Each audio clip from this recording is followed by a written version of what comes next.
ভাৰতৰ ৰাজনীতি কোন দিশে গতি কৰিছে হঠাৎ কিবা এটা যেন অলৌকিক ঘটনা ঘটিবলৈ আৰম্ভ কৰিছে আৰু কেতিয়াবা অদ্ভুত আচৰিত ধৰণে আজি কিবা এটা ঘটনা কাইলৈ আকৌ আপুনি বেলেগ এটা ঘটনা দেখিবলৈ আৰম্ভ কৰাইছে কিয় হৈছে এনেকুৱা ধৰণৰ পৰিস্থিতি বিশেষকৈ 2024 চনৰ যি লোকসভা নিৰ্বাচন তাৰ পাছত হঠাৎ কেনেকৈ ৰাজনৈতিক অভ্যুত্থান ঘটিছে বিজেপিৰ বা কিহৰ বাবে বিজেপিৰ প্ৰতি ইমানকৈ লোকসকল আচৰিত ধৰণে বা অলৌকিকভাৱে আকৰ্ষিত হৈছে সকলো কাৰণ আমি বিশ্লেষণ কৰিম আৰু প্ৰত্যেক দিনাৰ দৰে আমাৰ সৈতে উপস্থিত আছে নৰ্থ ইষ্ট নাওৰ মুখ্য সম্পাদক পৰেশ মালাকাৰ ডাঙৰীয়া কালি আমি আপোনাৰ এটা অনুষ্ঠান আমি চাইছিলোঁ প্ৰাসংগিক প্ৰশ্ন তাত মানে প্ৰথম অৱস্থাত আপুনি সাহিত্যৰ কথাও উল্লেখ কৰিছিল আৰু সেই সাহিত্যৰ জৰিয়তে বৰ্তমানৰ ৰাজনৈতিক প্ৰেক্ষাপটটো কেনেকৈ ধৰণে চলি আছে কেনেকুৱা মায়াবী হৈ পৰিছে অলপ বুজাবলৈ চেষ্টা কৰিছিল এতিয়া সহজ ভাষাত অকণমান যদি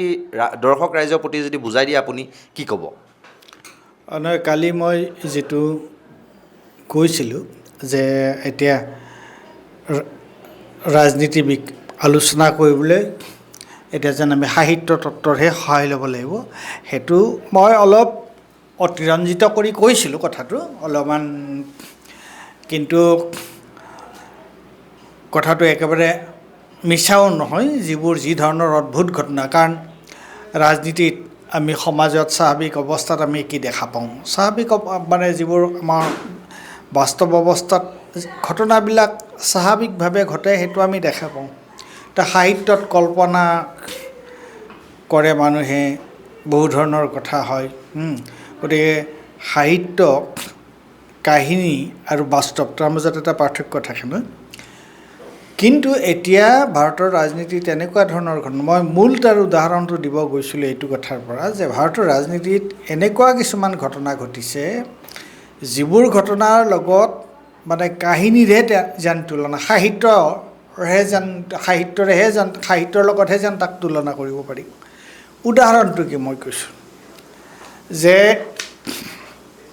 এটা নিৰ্বাচন হৈ গ'ল 2024 নিৰ্বাচন হৈ গ'ল 2024 নিৰ্বাচনত বিজেপিয়ে পালে 240টা আসন হয়নে আৰু বাকীবিলাকে পালে 230খন আৰু তাৰপিছত কিন্তু নীতিশ কুমাৰ আৰু চন্দ্ৰবাবু নাইডুৰ সহযোগত বিজেপিয়ে একক সংখ্যাগৰিষ্ঠতা পালে তেওঁলোকে আৰু চৰকাৰ গঠন কৰিলে এতিয়া এটা কথা আমি মন কৰা উচিত যে এই যে 2024 চনৰ যিদিনা নিৰ্বাচনৰ ফলাফল ওলাইছিল নিৰ্বাচনৰ ফলাফল ওলাওঁতে সেইদিনা বিজেপি যিটো বিজেপিৰ কেম্পৰ মাজত কিন্তু যথেষ্ট তেওঁলোকৰ মাজত উত্তেজনা দেখা পোৱা গৈছিল যথেষ্ট তেওঁলোকৰ মাজত মানে এক ধৰণৰ সাধাৰণতে যিমান আশাবাদী হৈ থাকে সেই সময়ত এক ধৰণৰ তেওঁলোক জয়ী হৈছে তেওঁলোকে আসন বেছি পাইছে প্ৰথমতে মোদীয়ে অফিচলৈ তেওঁলোকৰ বিজেপিৰ যিটো কেন্দ্ৰীয় অফিচ সেই অফিচলৈ যোৱা তেওঁৰ যিটো সময় সেইটোকে দুবাৰ নে তিনিবাৰকৈ তেওঁ পিছুৱাই দিছিলে মানে সাধাৰণতে ইলেকশ্যন এটাৰ পিছত যি ধৰণৰ উল্লাস হৰ্ষধ্বনি এই ধৰণৰ হয় সেইটো সেই সময়ত তেনেকৈ হোৱা নাছিল আনকি যিদিনাখন তেওঁলোকে চৰকাৰ গঠন কৰিছিল চবকে লৈ সেইদিনাও ইমান উৎসাহ উদ্দীপনা আমি দেখা পোৱা নাছিলোঁ তাৰ কাৰণটো কি আছিল তাৰ কাৰণটো আছিলে যে তেওঁলোকে যিটো ভাবিছিল ইজ বাৰ চাৰ্চপাৰ তাৰ সম্পূৰ্ণ ওলোটা তেওঁলোকে ফলাফলটো পালে আৰু প্ৰথম যেতিয়া পাৰ্লিয়ামেণ্টৰ অধিৱেশন বহিছে সংসদৰ অধিৱেশন বহিছে আৰু তেতিয়াও আমি দেখা পাইছোঁ যে হয় তেওঁলোক শাসনত আছে তেওঁলোকেই চৰকাৰ কৰিছে কিন্তু বিৰোধী তেতিয়া উত্তাল মানে যিটো চৰকাৰী পক্ষৰ মাজত যিটো উৎসাহ উদ্দীপনা দেখা পাব লাগিছিল সেইটো সেই সময়ত দেখা পোৱা গৈছিল বিৰোধী পক্ষৰ মাজত এইটো আছিলে 2024 চনৰ পৰিস্থিতি, হয়নে? হয়। এতিয়া 2024 চন আৰু আজি হ'লেও আমি 2026 চন। সেয়া আছিল 2024 চনৰ কথা আৰু আজি আমি আছোঁ 2026 চন। 2024 পৰা 2026লৈকে এই সময়ছোৱাত কিবা সাধাৰণ নিৰ্বাচন অনুষ্ঠিত হৈছে নেকি? লোকসভাৰ কাৰণে কিবা নিৰ্বাচন অনুষ্ঠিত হৈছেনে? একোতো হোৱা নাই, হয়নে? এতিয়ালৈকেতো হোৱা নাই। গতিকে এতিয়া প্ৰশ্নটো হৈছে, কিন্তু 2024ত বিজেপিৰ যিটো জোট আছিলে, তেওঁলোকৰ যিমান কেইখন আসন আছিল, আজি তাতকৈ তেওঁলোকৰ আসনৰ সংখ্যা বেছি হয়নে নহয়? হয়। গতিকে তেনেহ'লে এইটো এটা যাদুৰ দৰে কথা হ'ল নাই, এইটো এটা মেজিক হ'ল নাই যে এটা নিৰ্বাচন অনুষ্ঠিত হৈছে আজিৰ পৰা 2 বছৰ আগতে, সেই নিৰ্বাচনত তেওঁলোকে যিমানখিনি আসন পাইছিল আৰু আজি 26 চনত নিৰ্বাচন অনুষ্ঠিত নোহোৱাকৈ তেওঁলোকৰ যিটো মিত্ৰজোঁট, সেই মিত্ৰজোঁটে বহুত বেছিখিনি আসনৰ তেওঁলোকৰ ফাললৈ আহি গ'ল। তে এইটো এটা অদ্ভুত ধৰণৰ কথা হয়নে নহয়? এতিয়া মই এইখিনিতে এটা আপোনাক প্ৰশ্ন কৰিছোঁ, এই অদ্ভুত উত্থানৰ বা অদ্ভুত যে বিজেপিৰ প্ৰতি ইমান আকৃষ্ট হৈছে বিভিন্ন বিৰোধী দলৰ ৰাজনৈতিক নেতা নেত্ৰীসকল, এতিয়া তৃণমূল কংগ্ৰেছলৈকে চাওক, 3টা ভাগত বিভক্ত হৈ গ'ল। এটা শিবিৰ NDA ৰ লগত থাকিম বুলি কৈছে, কিছুমানটো সম্পূৰ্ণৰূপে মানে বিজেপিকেই ছাপোৰ্ট কৰিব, আকৌ NCPটো শেহতীয়াকৈ NDA ৰ সৈতে একাংশ নেতাত লগ হোৱাৰ বুলি এটা বাতৰি প্ৰকাশ পাইছে। হঠাৎ এই মানে যাদুকৰী দণ্ডডাল বা মেজিক কেনেকৈ হ'ব পাৰে? ইয়াৰ আঁৰত কি ৰহস্য থাকিব পাৰে বুলি আপুনি ভাবে? নাই, সেই মোৰ কালিৰ যিটো মোৰ প্ৰাসংগিক প্ৰশ্ন, এই প্ৰাসংগিক প্ৰশ্নটোৰ মূল প্ৰতিপাদ্য বিষয় সেইটোৱে আছিল যে এটা নিৰ্বাচন অনুষ্ঠিত নোহোৱাকৈ তেওঁলোকে কেনেকুৱাকৈ তেওঁলোকৰ আসনৰ সংখ্যা, NDA মিত্ৰজোঁটৰ আসনৰ সংখ্যা কেনেকৈ বাঢ়িল। এতিয়া প্ৰশ্নটো হৈছে, ভাৰতীয় জনতা পাৰ্টীয়ে 2024 চনত তেওঁলোকে এটা চক খালে যে কি সাংঘাতিক ঘটনা হৈ যাব পাৰে, আমি তাৰমানে শাসনৰ পৰা আমি আঁতৰি যোৱাৰ সম্ভাৱনা আছে এইটো যদি হয়। তেতিয়াৰ পৰা তেওঁলোকে কি কৰিলে? তেতিয়াৰ পৰা তেওঁলোকে এনেকুৱা এটা ব্যৱস্থা কৰিলে যে বিৰোধী যিবোৰ দল আছিল, ইণ্ডিয়া ব্লকৰ যিবোৰ দল আছিল, সেই দলবিলাকৰ তেওঁলোকে বচা তেওঁলোকৰ যিবোৰ MP আছিল, সেই MPবিলাকক তেওঁলোকে টাৰ্গেট কৰি ল'লে। তেওঁলোকে কি কৰিলে যে তেওঁলোকে নিৰ্বাচন আয়োগক সম্পূৰ্ণৰূপে নিজৰ আয়ত্তলৈ আনিলে। তাৰপিছত তেওঁলোকে কি কৰিলে, প্ৰচাৰ মাধ্যমৰ ওপৰত তেওঁলোকৰ এটা নিয়ন্ত্ৰণ আছিলেই। গতিকে জনসাধাৰণৰ যিটো জনসাধাৰণৰ যিটো মনোভাৱ, এই জনসাধাৰণৰ মনোভাৱটো যেতিয়া তেওঁলোকৰ বিৰুদ্ধে যোৱাৰ উমান তেওঁলোকে পালে, তেতিয়া তেওঁলোকে এই আমাৰ যিবোৰ অনুষ্ঠান প্ৰতিষ্ঠান আছে, সেইবোৰৰ যোগেদি আৰু বিশেষকৈ নিৰ্বাচন আয়োগৰ যোগেদি তেওঁলোকে গোটেই নিৰ্বাচন আয়োগে কি কৰিলে, SIR কৰিলে। গতিকে তেওঁলোকে তেনেকুৱাকৈ কৰি তেওঁলোকে প্ৰথম কৰিলে মহাৰাষ্ট্ৰ, প্ৰথম কৰিলে হাৰিয়ানা। মানুহে ভবাই নাছিলে, হাৰিয়ানাত চবেই কৈ আছিলে যে এইবাৰ বিজেপি শাসনলৈ অহাৰ প্ৰশ্ন নুঠে। Haryana was a shock for the opposition. প্ৰথম খুন্দাটো তাত খালে। এতিয়া তেওঁলোকে, আমি বাহিৰতহে দেখা পাইছোঁ, ভিতৰত তেওঁলোকে কেনেকুৱাকৈ গোটেই বস্তুটো নিজৰ নিয়ন্ত্ৰণলৈ আনিবৰ কাৰণে চেষ্টা কৰিছে। আৰু সেইটো প্ৰথম আমি তাৰ উমান পালোঁ হাৰিয়ানাত। তাৰপিছত হাৰিয়ানাৰ পিছত মানে যেনেকুৱাকৈ প্ৰশ্নটো কি হৈছে, যেতিয়া 2024 চনত বিজেপিৰ কাৰণে এটা চক আছিলে, তেওঁলোকে চক খাই গৈছিল যে কি হ'ল ঘটনাটো।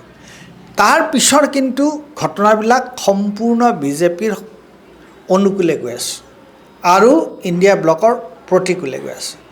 হাৰিয়ানা হ'ল, হাৰিয়ানা এটা ডাঙৰ চক, তাৰপিছত তোমাৰ মহাৰাষ্ট্ৰ, বিহাৰ, তাৰপিছত আহিল বিহাৰ, মানে এটাৰ পিছত এটা তেওঁলোকে এনেকুৱাকৈ নিয়ন্ত্ৰণ কৰিছে। আৰু ইণ্টাৰেষ্টিং কথা সেইটো হৈছে যে তেওঁলোকে এইটো তোমাৰ বিধানসভাৰ নিৰ্বাচন হৈছে, বিধানসভাৰ নিৰ্বাচনৰ যোগেদি তেওঁলোকে এনেকুৱা এটা পৰিস্থিতি সৃষ্টি কৰিছে যে বিধানসভাৰ নিৰ্বাচনৰ পিছত তোমাৰ লোকসভাৰ এতিয়ালৈকে আমি দেখিছোঁ যে কংগ্ৰেছক বাদ দি বাকী যিবিলাক সৰু সৰু দল আছিলে, আঞ্চলিক দল আছিলে, তেওঁলোকৰ ওপৰত কেনেকুৱা ধৰণৰ তেওঁলোকে চাপ সৃষ্টি কৰিছে, কেনেকুৱা ধৰণৰ চাপ সৃষ্টি কৰিছে। প্ৰথম দেখা পালোঁ আমি সেইটো মহাৰাষ্ট্ৰত, দুটা গোট শিৱসেনা আৰু NCP। এতিয়া তেওঁলোকে শিৱসেনাৰ পৰা মানুহ লৈ গ'ল বিজেপিলৈ। এতিয়া তেওঁলোকে আমি দেখা পালোঁ যে তৃণমূল কংগ্ৰেছত কি ধৰণৰ এটা অৱস্থা হৈছে, কেনেকুৱা ধৰণৰ অৱস্থা এটা হৈছে তৃণমূল কংগ্ৰেছত, থান বান কৰি দিছে তেওঁলোকে এতিয়ালৈকে দুটা কৰিব পৰা নাই। এটা হৈছে কংগ্ৰেছৰো এজন দুজন গৈছে, আমাৰ মহাপুৰুষ যেনেকুৱাকৈ তোমাৰ প্ৰদ্যুৎ বৰদলৈ MP গৈছে, কিন্তু তৃণমূল কংগ্ৰেছৰ যিটো অৱস্থা হৈছে বা তোমাৰ এইটো আমাৰ শিৱসেনাৰ যিটো অৱস্থা হৈছে বা NCPৰ যিটো অৱস্থা হৈছে এইটো হোৱা নাই। আৰু এটা দলৰ ক্ষেত্ৰত সেইটো হোৱা নাই, সেইটো হৈছে সমাজবাদী দল, মানে উত্তৰ প্ৰদেশৰ। তাত বাহিৰে তেওঁলোকে এনেকুৱাকৈ চেপি আনিছে বিভিন্ন প্ৰক্ৰিয়াৰ যোগেদি, মানে এইটো এটা কেনেকুৱা ধৰণৰ আচৰিত কথা যে বিধানসভাৰ নিৰ্বাচনৰ যোগেদি তেওঁলোকে মানে লোকসভা নিৰ্বাচনত তেওঁলোকৰ সদস্য সংখ্যা বঢ়াই দিছে। এই ধেমালি কথা নেকি এইটো এটা? আৰু সেইটো হৈছে কমপ্লিটলি এই যিবোৰ ষ্টেটৰ যিবোৰ মেচিনাৰী আছে, ইলেকশ্যন কমিশ্যন, ED, CBI, এইবোৰ লগাই, আনকি পৰোক্ষভাৱে ন্যায়পালিকাও। গতিকে ইয়াৰ আগতে ভাৰতবৰ্ষৰ ইতিহাসত এই ধৰণৰ ঘটনা হোৱা নাছিল। মই অৱশ্যে সাহিত্যৰ উদাহৰণবোৰ অলপ বেছিকৈ দিলোঁ কাৰণে ৰাইজে বস্তুটো এইখিনিতে এটা কথা মই পৰা দিওঁ, মানে EVMত জুই লগাটো এক অলৌকিক ঘটনা নহয়নে? কি ভাবে? নাই, সেইটো অলৌকিক নহয়, সেইবোৰতো নিজে নিজে কৰিছে ঘটনাবোৰ। গতিকে মোৰ মূল প্ৰতিপাদ্য বিষয়টো আছিল এইটো যে এই ধৰণৰ যে মেজিক তেওঁলোকৰ হাজত কি যাদু দণ্ড আছে, কি মেজিক আছে, আচলতে মেজিক একো নাই। তেওঁলোকে এই ধৰণৰ যিটো নিয়ন্ত্ৰণ কৰিছে নহয়, এটা হৈছে তেওঁলোকৰ হাতত থকা যিবোৰ অনুষ্ঠান চৰকাৰৰ, কেন্দ্ৰীয় চৰকাৰৰ, আৰু মূলতঃ নিৰ্বাচন আয়োগ, তাৰ যোগেদি তেওঁলোকে 2024 চনৰ লোকসভা নিৰ্বাচনৰ ফলাফলে তেওঁলোকে সলনি কৰি দিছে। এতিয়া যিহেতু বিৰোধীৰ যি নিশকতীয়া অৱস্থা আমি দেখা পাইছোঁ, বা সদনত আগৰ চাইনী ঘোষেই হওক বা অন্যান্য কাকলি ঘোষ নে কোন, তেনেকুৱা ধৰণৰ মানে যি নেত্ৰী আছিল, সবল নেতৃত্ব আমি দেখা পাইছিলোঁ, এতিয়া হয়তো তেওঁলোক NDA শিবিৰৰ লগত চামিল হোৱাৰ সম্ভাৱনা প্ৰকট। আৰু এই ক্ষেত্ৰত এতিয়া বিৰোধী যিহেতু নিশকতীয়া হৈ আহিছে, আমাৰ সৰ্বসাধাৰণ ৰাইজেও চেপা খাবলৈ আৰম্ভ কৰিছে বিজেপিৰ শাসনত, বিভিন্ন দিশৰ পৰা ৰাইজক মানে চাৰিওফালৰ পৰা চেপি ধৰিছে। কৰৰ বোজাই হওক বা মূল্যবৃদ্ধিৰ বোজাই হওক, নিবনুৱা সমস্যাই হওক, প্ৰশ্ন কাকত ফাদিলেই হওক, এটা পৰীক্ষা অনুষ্ঠিত কৰিব নোৱাৰে, এইবিলাক সমস্যাই আগুৰি ধৰাৰ সময়ত এতিয়া ৰাইজে ইয়াৰ পৰা পৰিত্ৰাণ পোৱাৰ উপায় কি?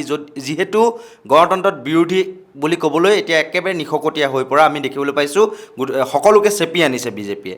ৰাইজৰ কৰণীয় কি বুলি ভাবে আপুনি, কি ক'ব? চোৱা, তাৰ আগতে মই এটা প্ৰশ্ন তুমি যে বস্তুটো চুই গৈছা, সেই কথাটো অলপ উত্তৰ দিয়াটো উচিত হ'ব। সেইটো হৈছে মই এটা শব্দ কৈ আছোঁ আজি, এইটো মোৰ শব্দ নাছিলে, আজিকালি এইটো শব্দ মানুহে বেছিকৈ নকয়, কিন্তু এসময়ত এইটো খুব চলিছিল। সেইটো হৈছে পলিটিকেল ক্লাছ, ৰাজনৈতিক শ্ৰেণী। ৰাজনৈতিক শ্ৰেণী। এতিয়া আমি ভাৰতবৰ্ষত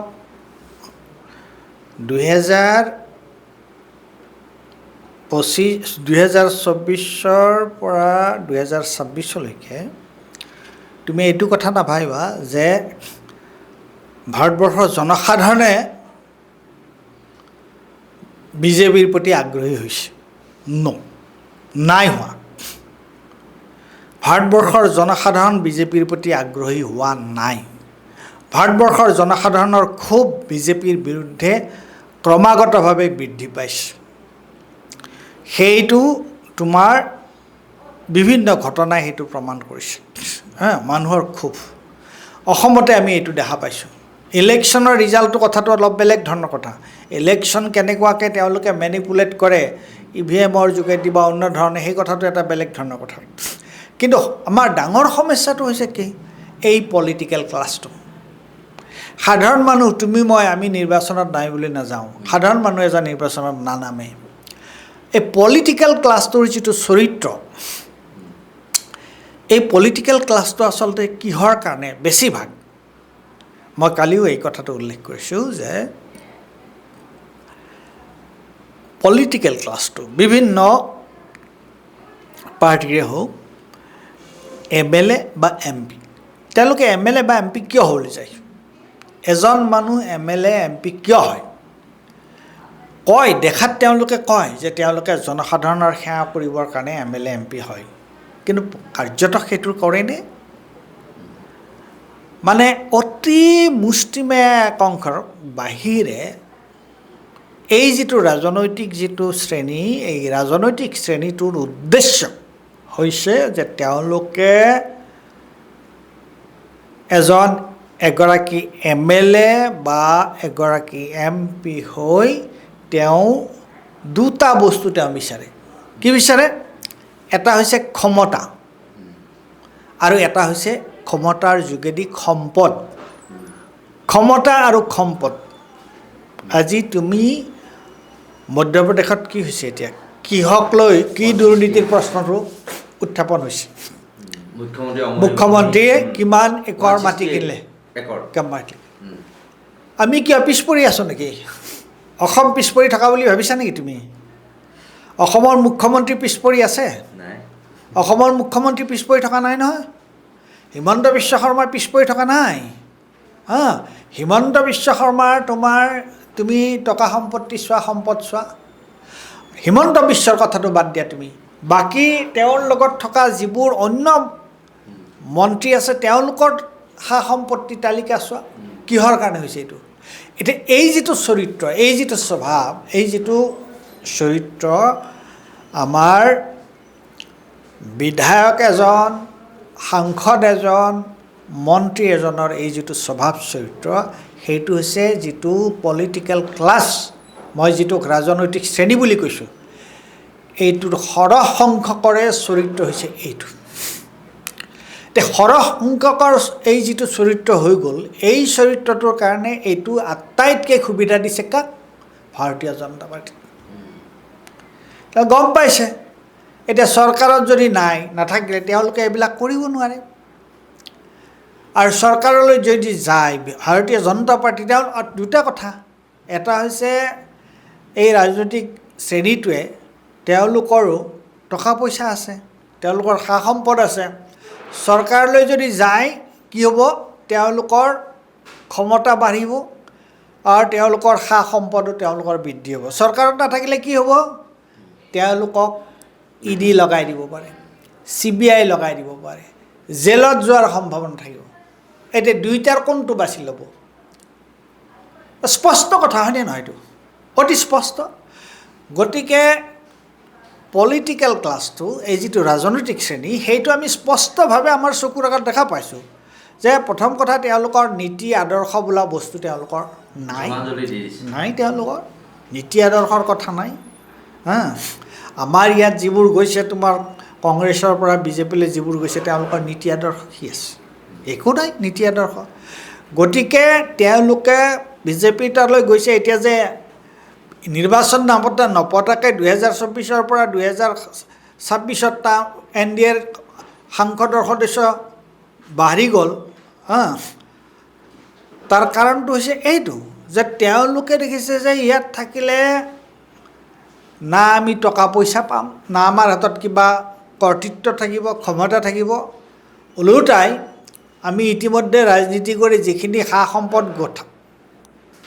গোটালোঁ, যি কোম্পানীৰ মালিক হ'লোঁ, ডাইৰেক্টৰ হৈছোঁ, বা নিজৰ যি ব্যৱসায় বাণিজ্য বঢ়াইছোঁ, তে সেইবোৰতো ED CBI আমাৰ পিছত লগাই দিব দিয়া আমাৰ ডাঙৰ সমস্যা হ'ব।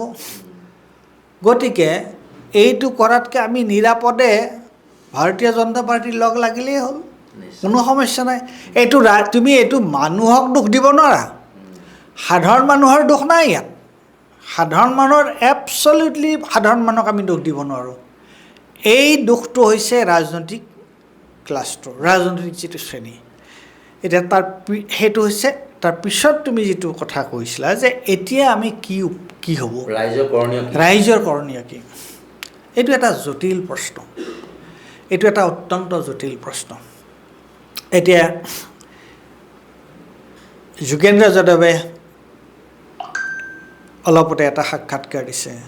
সেই সাক্ষাৎকাৰটোত তেওঁ ৰাহুল গান্ধীয়ে যিটো কথা কৈছিলে ইণ্ডিয়া ব্লকৰ মিটিঙত, ৰাহুল গান্ধীয়ে কি হৈছিলে কি যে আমি ইমান দিনে যি ধৰণে কৰি আছিলোঁ তেনেকৈ কৰি লওঁ, এতিয়া আমি ৰেজিষ্ট কৰিব লাগিব। তো এই ৰেজিষ্ট কৰাৰ যিটো কথা, কেৱল এটা হৈছে সংসদ আৰু এটা হৈছে সংসদৰ ভিতৰত আৰু এটা হৈছে সংসদৰ বাহিৰত। এতিয়া মই ভাবোঁ এতিয়া মানে কেইটামান কথা এতিয়াও অস্পষ্ট হৈ আছে। তথাপি এটা কথা মই ক'ব বিচাৰিছোঁ, এটা হৈছে যে মানুহৰ যিবোৰ সমস্যা আছে সেই সমস্যাক লৈ মানুহে ৰাজপথত আন্দোলন কৰিবই লাগিব, তাৰ কোনো বিকল্প নাই। আন্দোলন কৰিবই লাগিব, মানুহ সংগঠিত হ'বই লাগিব। আৰু এইটোত মোৰ যোগেন্দ্ৰ যাদৱৰ লগত মোৰ একমত। যোগেন্দ্ৰ যাদৱেও এটা কথা কৈছে যে বিৰোধী মানে যিকেইটা পলিটিকেল পাৰ্টি, ৰাজনৈতিক দল, সেই পাৰ্টিকেইটাৰ সেইটো বিৰোধীয়েই নহয়, এটা বৃহত্তৰ বিৰোধী, জনসাধাৰণৰ মাজলৈ জনসাধাৰণক আঁকোৱালি লোৱা এটা বিৰোধী, সেইটোহে প্ৰকৃত বিৰোধী। বিৰোধী ৰাজনৈতিক দল নহয়, সমগ্ৰ ভাৰতবৰ্ষৰ এই বিজেপি বিৰোধী যিটো শক্তি, বিজেপি বিৰোধী শক্তি মানে তেওঁলোকে যি ধৰণৰ কাম কৰি আছে। এতিয়া তেওঁলোকে কালি নে পৰহি দিলে যে পাছপৰ্টটো তোমাৰ বা নাগৰিকত্বৰ মানে প্ৰমাণ নহয়। আৰে বাবা, পাছপৰ্টটো যদি নাগৰিকত্বৰ প্ৰমাণ নহয়, আধাৰখন যদি নাগৰিকত্বৰ প্ৰমাণ নহয়, তো ভোটাৰ কাৰ্ড যদি নহয়, তো পেন কাৰ্ড নহয়, তে কি হ'লে তোমাৰ ভাৰতীয় নাগৰিকত্বৰ প্ৰমাণ পত্ৰটো কি? RSSৰ মেম্বাৰ নে বিজেপিৰ মেম্বাৰ হ'লে ভাৰতীয় মানুহ হ'ব, নাগৰিকত্বৰ প্ৰমাণ হ'ব নেকি? কিহত নাগৰিকত্বৰ প্ৰমাণটো হয়? কি অদ্ভুত ধৰণৰ কথা। গতিকে প্ৰথম কথাটো হৈছে ৰাইজে ৰাজপথত ওলাই অহাৰ কোনো বিকল্প নাই, ওলাবই লাগিব। আৰু সেইটো কিন্তু গণতান্ত্ৰিক আৰু শান্তিপূৰ্ণ হ'ব লাগিব। আৰু 2 নম্বৰ, নিৰ্বাচনৰ লগত কিন্তু এইবোৰ সংযুক্ত কৰি ল'ব লাগিব। আৰু নিৰ্বাচন আয়োগে এতিয়া যিটো মতালি চলাই আছে, সেইটো যাতে তেওঁলোকে কৰিব নোৱাৰে, তাৰ কাৰণে আমাৰ হাতত, ৰাইজৰ হাতত কোনো উপায় নাই। স্বাধীনতা আন্দোলনৰ সময়ত যিটো হৈছিলে, সকলো ক্ষমতা, সকলো কৰ্তৃত্ব ব্ৰিটিছৰ হাতত আছিলে, বিদেশী শাসনৰ হাতত। এতিয়া সকলো কৰ্তৃত্ব আমাৰ দেশীয় চৰকাৰৰ হাতত আছে, তেওঁলোকে ৰাইজৰ কথা নুশুনে। এতিয়া তুমি ভাবি চোৱা, নিট যিটো পৰীক্ষা, কিমানগৰাকী ল'ৰা ছোৱালীৰ মৃত্যু হ'ল? 17 গৰাকী আত্মহত্যা কৰিলে। আজি তোমাৰ 10-15 দিন 20 দিন ধৰি এইটোক লৈ আন্দোলন চলি আছে আৰু এডুকেশ্যন মিনিষ্টাৰ ধৰ্মেন্দ্ৰ প্ৰধানে কিন্তু সন্ত্ৰাসবাদী আখ্যা দিছে সন্ত্ৰাসবাদী আখ্যা দিছে তেওঁলোকক তেওঁ কি কাৰণে এডুকেশ্যন মিনিষ্টাৰে এনেকুৱা ধৰণৰ এটা কাণ্ড হোৱাৰ পিছত এডুকেশ্যন মিনিষ্টাৰে কি কাৰণে তেওঁ তোমাৰ ৰিজাইন দিয়া নাই কিয় তেওঁ পদত্যাগ কৰা নাই আৰু এই প্ৰাইম মিনিষ্টাৰ মোদীয়ে কিয় তেওঁক পদত্যাগ কৰিবলৈ কোৱা নাই গতিকে এইটো হৈছে অৱস্থা এফালেদি চাবলৈ গ'লে এইটো এটা সাংঘাতিক এলাৰ্মিং চিটুৱেশ্যন কিন্তু নাভাবে যে ভাৰতবৰ্ষৰ ৰাইজে ভাৰতবৰ্ষৰ জনসাধাৰণে এইটো গ্ৰহণ কৰি লৈছে পলিটিকেল ক্লাছটোৰ কথাটো বেলেগ ৰাজনৈতিক শ্ৰেণীটোৰ কথাটো বেলেগ আমি কেৱল বিজেপিৰ সম্পৰ্কে সতৰ্ক হ'লেই নহ'ব আমি এই ৰাজনৈতিক শ্ৰেণীটোৰ সন্দৰ্ভতো আমি সতৰ্কতা অৱলম্বন কৰিব লাগিব আমি এইটো স্পষ্ট উদাহৰণ দেখা পালোঁ তৃণমূল কংগ্ৰেছৰ ক্ষেত্ৰত যে তেওঁলোকে কিমান ধূৰ্ত সৌসিদিনালৈকে মমতাৰ লগত থাকি নিৰ্বাচনৰ কেম্পেইনিঙত তোমাৰ মমতাৰ পক্ষে থাকি লেকচাৰ দি আৰু নিৰ্বাচনৰ ৰিজাল্ট যেতিয়াই বিজেপি পক্ষে গ'ল তেওঁলোকে কি দুষ্কাৰ্যত লিপ্ত হৈ পৰিল গতিকে এই কথাটো মই কোৱা কথাটো ৰাজনৈতিক শ্ৰেণী সম্পৰ্কত সঁচা হয়নে নহয় তুমি কোৱাচোন নহয় জানো গতিকে সেইটোৰ ওপৰত তুমি কেনেকৈ ভৰসা কৰিবা সেইটো নিশ্চয়কৈ যি ৰাজনৈতিক শ্ৰেণীটোৰ কথা উল্লেখ কৰিলে তেওঁলোক আচলতে এনেকুৱা লাগিলে ৰাইজৰ দুটামান গালি খাম কিন্তু মোৰতো সম্পত্তিখিনি যিখিনি আছিল সেইখিনি বাচি যাব ৰাইজে এতিয়া কুকুৰে কাঁইট নিখকে লাগিলে ফেচবুকত গালিয়ে পাৰক বা সামাজিক মাধ্যমত বা সংবাদ মাধ্যমৰ আগত গালি পাৰক কিন্তু তেওঁতো সুৰক্ষিত হ'ল ইডিৰ পৰা বাচিল CBI তদন্তৰ পৰা বাচিল আৰু যিহেতু ক্ষমতালৈ যাব তেওঁ বিধায়কো হ'ব সময়ত গৈ মন্ত্ৰিত্বও পাব সাংসদো হ'ব পাৰে গতিকে এতিয়া মানে ক্ষমতাৰ খক আৰু লোভত যিবিলাক নীতি আদৰ্শৰ কথা পূৰ্বতে বিৰোধী ৰাজনৈতিক দলত থাকোঁতে তেওঁলোকে কৈ আহিছিল সেইবিলাক সকলো জলাঞ্জলি দি কেৱল ক্ষমতাৰ খকত তেওঁলোকে মানে সেই বিশেষ ৰাজনৈতিক শ্ৰেণীটোৱে আজি মানে ৰাইজক বিপথে পৰিচালিত কৰি আছে কিন্তু ৰাইজ সংঘবদ্ধ নিশ্চয়কৈ হৈছে আৰু হ'বও আৰু বিজেপিয়েও এই কথাটো ভাবি থাকিলে ভুল কৰা হ'ব যে তেওঁলোকৰ বিৰুদ্ধে ৰাইজ নাই বুলি যদি ভাবি থাকে তেতিয়াহ'লে তেওঁলোকে হয়তো মূৰ্খৰ স্বৰ্গতহে বাস কৰা হ'ব আৰু এনেকুৱা ধৰণৰ যি অলৌকিক বা আচৰিত ধৰণৰ ঘটনা তেওঁলোকে বিভিন্ন ধৰণৰ শক্তি প্ৰয়োগ কৰি বা বিভিন্ন ধৰণৰ ইনষ্ট্ৰুমেণ্ট তেওঁলোকে ব্যৱহাৰ কৰি বিভিন্ন ধৰণৰ প্ৰতিষ্ঠান তেওঁলোকে লগাই পেলাই যিবিলাক কাণ্ড কৰি আছে এয়া কিন্তু চিৰস্থায়ী কেতিয়াও নহ'ব ৰাইজ সজাগ হ'লে বা ৰাইজে যদি নখ জোকাৰে এদিন নৈ ববই এনেকুৱা ধৰণৰ সত্য নিৰপেক্ষ নিৰ্ভীক বিশ্লেষণৰ বাবে আপোনালোকে চাই থাকিব নৰ্থ ইষ্ট নাও ধন্যবাদ